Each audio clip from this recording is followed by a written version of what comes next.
Hi good morning guys. हम अब अपना सेकंड चैप्टर है जो बायोलॉजी का, वो हम कंप्लीट करेंगे आज। ठीक है, ह्यूमन हेल्थ एंड डिजीज़ेस। क्या नाम है हमारे चैप्टर का? Human health and diseases. So Greeks like Hippocrates as well as Indian Ayurveda system of medicine asserted. ठीक, सो आगे नेक्स्ट क्या है हमारा? एक वर्ड होता है ब्लैक बाइल। क्या है ब्लैक बाइल? ये क्या होता है? Hot personality and would have fevers. ठीक है, क्या है ये? एक हॉट पर्सनैलिटी है and would have fevers. Health is affected by genetic disorders. किससे इफ़ेक्ट होती है? एक तो जेनेटिक डिसऑर्डर से होती है, ठीक है, इन्फेक्शन से होती है, और जो हमारा लाइफस्टाइल है उससे भी इफ़ेक्ट होती है। ठीक, सो हेल्थ की डेफिनेशन क्या होती है हमारी? Health is a state of complete physical, mental and soul wellbeing. ठीक है, हम पूरी तरह से जो ठीक होते हैं, ठीक है, उसे मतलब वो हमारे एक हेल्थ है। Okay, common disease in human. Common disease कौन कौन से होते हैं? A wide range of organisms belonging to bacteria, viruses, fungi, protozoas, helminths, etc. could cause diseases in man, such as disease causing organisms called pathogens. ठीक है, अब जैसे ये है Salmonella typhi is a pathogenic bacterium which causes typhoid fever. कौन किसकी वजह से टाइफाइड फीवर होता है हमें? एक जो पैथोजेनिक बैक्टीरियम होते हैं उनकी वजह से होता है, और उसका क्या नाम है? Salmonella typhi. ये जो मैंने ये क्या कहते हैं हाईलाइट किए हुए हैं ना, ये अच्छे से आपको लर्न करने हैं। ठीक है, ये कहीं पे भी आपको एग्ज़ाम में देखने को मिल जाएंगे। ओके, सो पैथोजेंस। और हाँ गाइज, एक चीज़ और, आप लोग इसको थोड़ा सा मोटिवेट करें, मुझे भी लाइक करके, सब्सक्राइब करके, और थोड़ा मेरे को भी मोटिवेशन मिले ताकि मैं आगे आपको अच्छे से पढ़ा पाऊँ। ठीक है, सो हमारा नेक्स्ट है पैथोजेंस। पैथोजेंस क्या है? Enter the small intestine through food and water. ये हमारी बॉडी के अंदर कैसे एंटर होती हैं पैथोजेंस?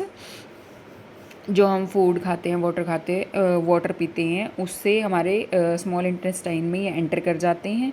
ठीक है, जो वाटर कंटेमिनेटेड होता है and migrate to other organs through blood.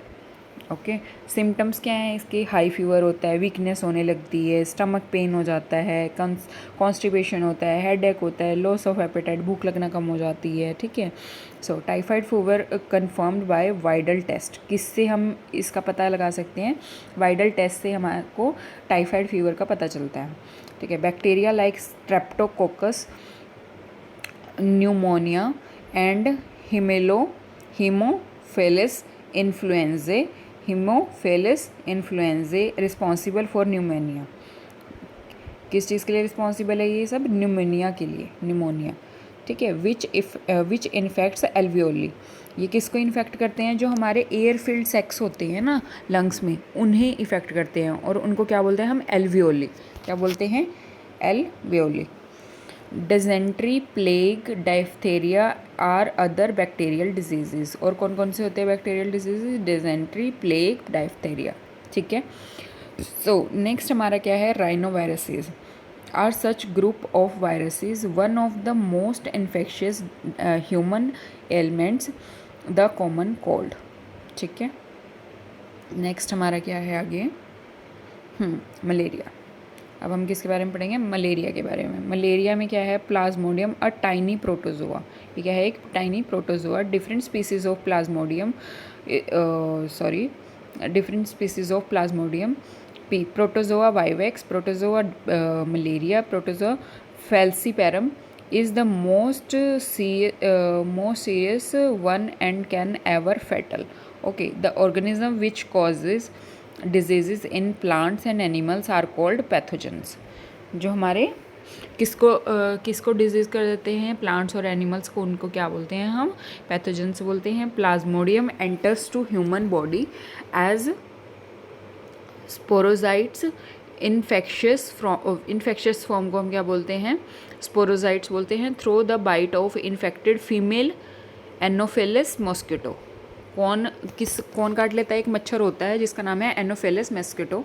ठीक है, उसकी काटने की वजह से वो हमारी बॉडी के अंदर एंटर कर जाते हैं। ठीक है, parasites within liver attack RBC in rupture, RBCs rupture associated to of associated to release of toxic substance, ठीक है, एंड हेमाजोइन, और ये क्या करते हैं, टॉक्सिन देते हैं, और ये क्या है, किस चीज़ के लिए रिस्पॉन्सिबल हैं, for high fever and chill fever recurring every 3 to 4 days। Okay, so next हमारा है malarial parasites require to host human and mosquitoes. Malaria parasites क्या रिक्वायर करते हैं, 2 होस्ट होते हैं, एक तो ह्यूमन होता है और एक मॉस्किटो होता है, to complete its life cycle. The female Anopheles mosquito is the vector और ट्रांसमिटिंग एजेंट टू, ठीक है। अब हमारा नेक्स्ट है Entamoeba histolytica. Entamoeba histolytica protozoan parasite है ये, ठीक है। इन लार्ज इंटेस्टाइन में एंटर करेगा, एंड कॉजेज क्या है, कॉज करेगा ये हमें एमेबाइसिस एमेबिक डिजेंट्री, ठीक है। सो इसके हमारे सिम्टम्स क्या क्या हैं, कॉन्स्टिपेशन है, एब्डोमिनल पेन है, और क्रैम्प्स होते हैं जो, stools which excess mucus and blood clots, ठीक है, हमें क्या होगा, ब्लड क्लॉट्स होंगे। ओके, सो नेक्स्ट है हमारा, सॉरी, हाँ, क्या है, एस्केरिस। क्या है, Ascaris, common round worm and Wuchereria, common round worm and Wuchereria. An intestine parasite causes ascariasis, ठीक है, an intestinal parasite causes ascariasis. Symptoms क्या हैं इसके, internal bleeding, muscular pain, fever, anaemia, blockage of intestinal passage, ठीक है। सो आगे ये हमारा ये रह गया था, इसको भी देख लेते हैं हम। The filarial worm, filarial worm are some of the helminths which are known to be pathogenic to man, which are known to be pathogenic to no. Okay, Wuchereria, Wuchereria क्या है, W बैंक्रॉफ्टी एंड विचेरिया ही है ये, ठीक है। W dot जो ये हमने लिखा हुआ है, इसके शॉर्ट फॉर्म में लिखा हुआ है हमने, Wuchereria bancrofti and Wuchereria malayi, ठीक है। The filarial worms causes a slowly developing chronic inflammation of organs, usually the lymphatic vessels of the lower limbs, and diseases is called elephantiasis and filariasis। क्या है, elephantiasis and filariasis। okay, many fungi belongs to genera Microsporum trichophyton, and Epidermophyton are responsible for ringworms most common infectious diseases। Symptoms क्या हैं इसके, dry scaly lesions on various parts of the body such as skin, nails and scalp, ठीक है। intense itching lesions। Okay, सो हमारा ये chapter complete हो गया है। और जो ये अगर आपको नोट्स चाहिए हैं, ठीक है, तो आप मुझे बता देना, मैं आपको टेलीग्राम पे शेयर करवा दूँगी, ठीक है। बाकी आप इसको अच्छे से पढ़ें, ठीक है। कहीं पे आपको कोई दिक्कत हो आप इसमें नीचे मैसेज कर देना या कमेंट्स कर देना, ओके, सो मुझे पता चल जाए। Thank you so much.